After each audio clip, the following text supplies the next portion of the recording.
વાડીએ કપાસ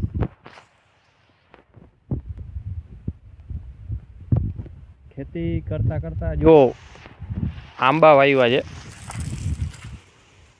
આંબા કેટલા વાવ્યા છે જો,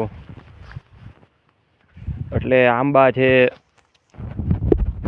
જે જગ્યા વધારે પડી હોય આડી હવરી થોડી ઘણી હોય ક્રોસિંગમાં તે એનો સદુપયોગ કરી લેવો. કપાસમાં બકાલું છે જો, બકાલું આપણે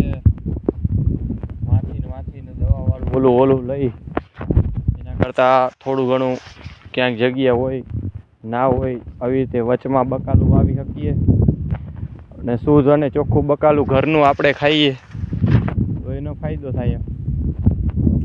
સરસ ખેતી કરતાં કરતાં પર્યાવરણમાં વૃક્ષો આપણે વાવીએ તો સારું. આ બધી થોડી ધ્યાન આપીએ તો આપણે ઘર માટે સારું ફાયદો બકાલાનો. આ તે અત્યારે મોંઘવારીમાં થોડું ઘણું લેવાય ના લેવાય, થોડા ઘણા પૈસા એ નહીં બચે એમ, એટલે બચત એ થાય અને શરીર માટે પણ ફાયદો. એટલે ખેતી કરતાં કરતાં થોડું ઘણું એવું નહીં કે એકને એક આ તે કપાસ આવ્યો તો કપાસમાં જ ધ્યાન દેવાનું. આપણે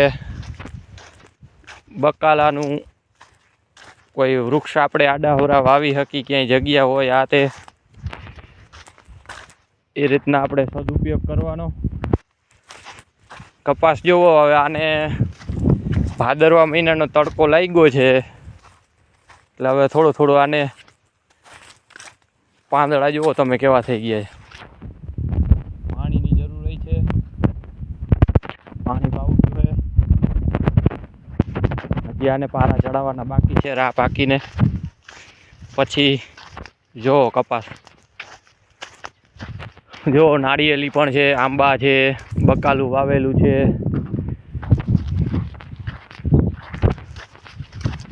કાકડી વાવી છે, સરગવાના ઝાડવા છે, ઘણું બધું વાવી શકો. સાઈડમાં જગ્યા હોય તો વૃક્ષ રોપણ કરી શકો. સેઢા ઉપર કોઈ જગ્યા એવી પડી હોય ત્યાં તમે કંઈક ને કંઈક વાવી શકો. જો આ બકાલાને પેલા કાકડી શાક થાય ને, એ આપણે સાકર ટેટી નથી આવતી, એ શાક થાય ને એ કાકડીના વેલા છે. આમાં આપણે ફૂલ આવી ગયા છે.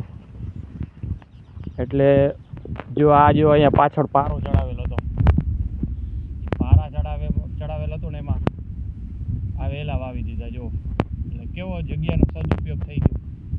કોઈ જગ્યા તમને એવી નહીં જડે ખાલી કે નહીં ઓલું નહીં હોય. જો અહીંયા નાળિયેરી છે, તાળી છે,